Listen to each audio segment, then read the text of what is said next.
Kapıyı zincirlemişler. Nasıl gireceğim şimdi ben içeri? Bak, İçerisi açık.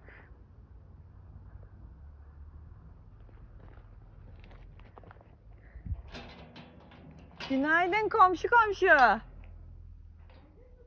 Geldim. Bu kapı niye kilitli ya? Korkutacaktım. Kapıyı niye kilitlediniz? Üstten mi atlayayım anne?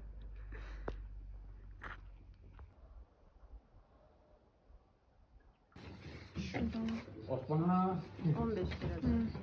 Biz geliyorduk. Çınarın altında oturuyorduk. Kolay gelsin. O kim? Murat abi. Su tutmuş. Ha yok, akıyor. Az akıyor.